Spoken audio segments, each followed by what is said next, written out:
मैं doctor Jagdish Prasad Meena, assistant professor EFM आर्थिक प्रशासन एवं वित्तीय प्रबंध, गवर्नमेंट कॉलेज बांदीकुई।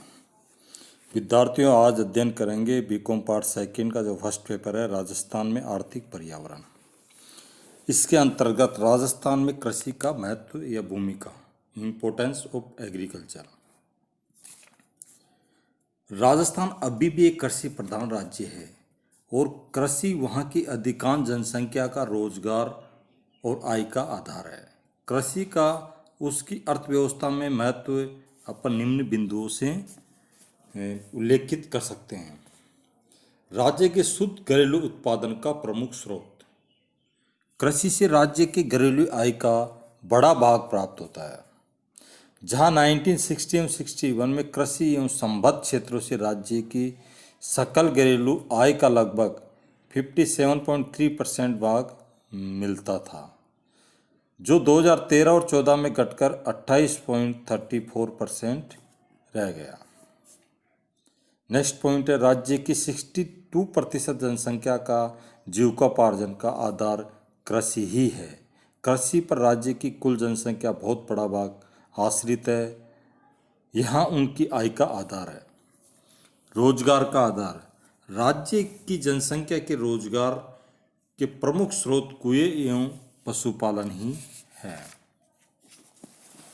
औद्योगिक कच्चे माल की पूर्ति का प्रमुख स्रोत। कृषि राज्य में औद्योगिक कच्चे माल की पूर्ति का स्रोत भी है। कृषि आधारित सभी उद्योगों का विकास कृषि पर निर्भर है। राज्य सरकार की आय का प्रमुख स्रोत। सरकार न केवल भूमि से लागत लगान लेता है, वरना कृषि उपज कर भी लगाती है। सिंचाई के लिए और बिजली के लिए वसूली करती है, अतः ये सरकारी आय का प्रमुख स्रोत भी है। खाद्यान्नों की पूर्ति एवं आत्मनिर्भरता। राजस्थान में कृषि यहाँ के लोगों के लिए खाद्यान्न की पूर्ति तो करती ही। अब तक खाद्यान्न उत्पादन में 1950 से 51 के 29 लाख टन से बढ़कर 2013-14 में 207.19 लाख टन हो गया। अतः राज्य आत्मनिर्भर ही नहीं, अन्य राज्यों को निर्यात भी करता है। परिवहन, व्यापार एवं संचार में महत्व है। कृषि के कारण इन सब को भी आय एवं रोजगार मिलता है। उद्योगों के विकास में योगदान। कृषि पर आश्रित जनसंख्या का बाहुल्य होने से उद्योगों के उत्पादों की मांग इसी वर्ग की मांग पर निर्भर है। कृषक राज्य की अर्थव्यवस्था का महत्वपूर्ण उपभोग वर्ग भी है। कृषि उपकरणों एवं संयंत्रों, कीटनाशक दवाओं, रासायनिक उर्वरकों, वस्त्रों, चीनी और कई अन्य उपभोक्ता सामानों की मांग कृषि समृद्धि पर ही निर्भर है।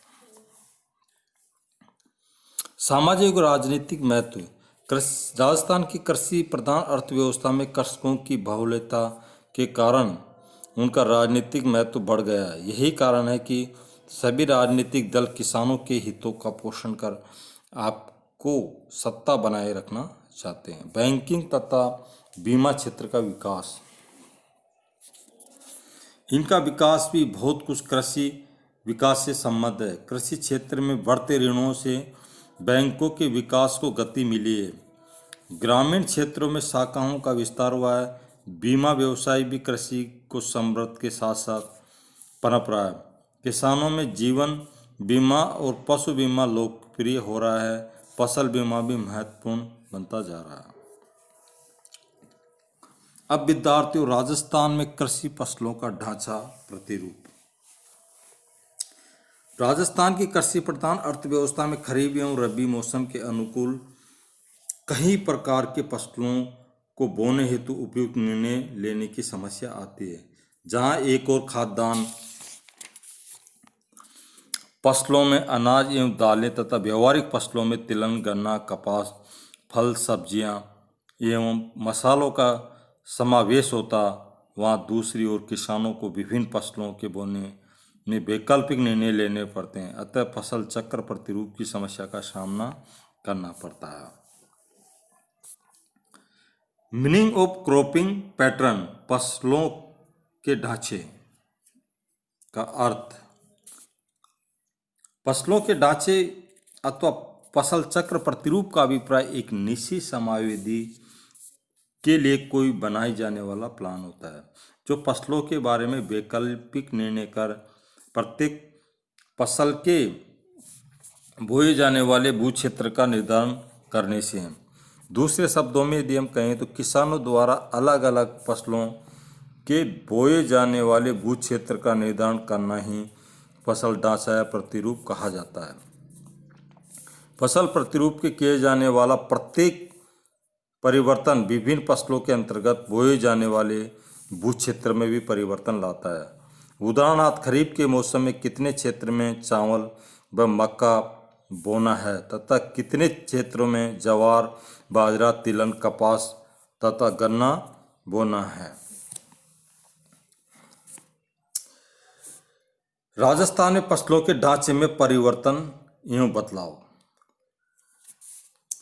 अनाज फसलों की प्रधानता पर गढ़ता क्षेत्र।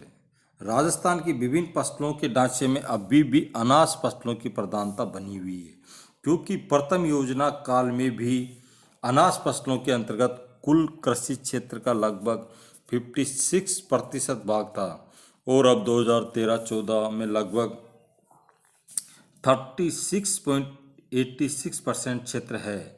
मोटे अनाजों के अंतर्गत काफ़ी क्षेत्र हैं। चावल और गेहूं के बोए गए क्षेत्र में वृद्धि हुई है और ये वृद्धि नगण्य है।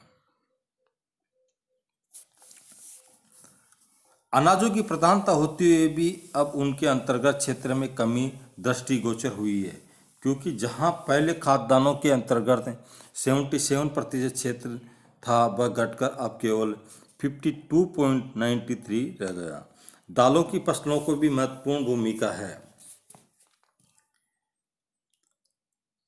उनके क्षेत्र में सापेक्षिक कमी आई है जहां प्रथम योजना काल में दालों की फसलों का कुल बोए क्षेत्र का में 21% भाग था, अब घटकर 16.7% रह गया।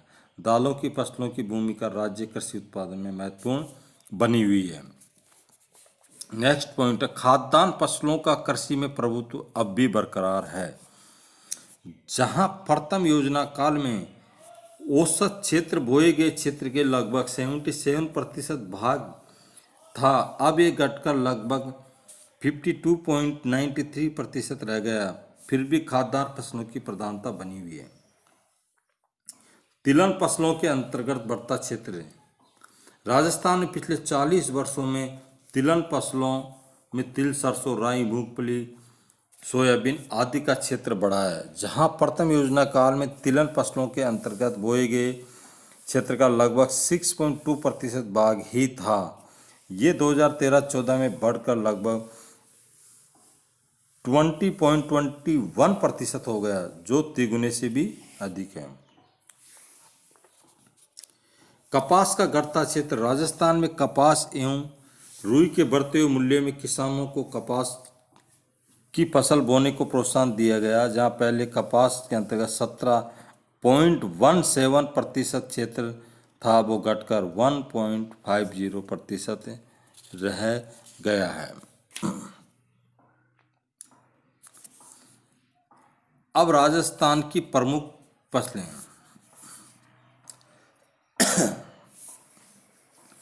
राजस्थान एक कृषि प्रधान राज्य है जहां 62% जनसंख्या कृषि एवं पशुपालन से जीवन यापन करती है, किंतु वर्षा की कमी एवं अनिश्चितता के कारण अकाल सूखा की विपत्तियां सामान्य है। राजस्थान में जलवायु की उष्णता, सिंचाई की अपर्याप्तता, वर्षा की कमी, मिट्टी की बनावट में भिन्नता आदि के कारण कई प्रकार की फसलें बोई जाती है।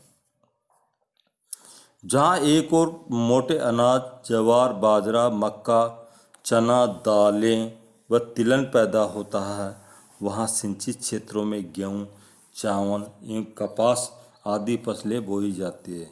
राजस्थान में प्रमुख कृषि फसलें इस प्रकार है। खाद्यान्न फसलें। गेहूँ, जौ, ज्वार, बाजरा, मक्का, चावल, चना, विभिन्न प्रकार की दालें ये खाद्यान्न फसलों के अंतर्गत आती है। सेकंड है व्यापारिक फसलें। कपास, गन्ना, तंबाकू, तिलहन आदि ये व्यापारिक फसलों के अंतर्गत आती है।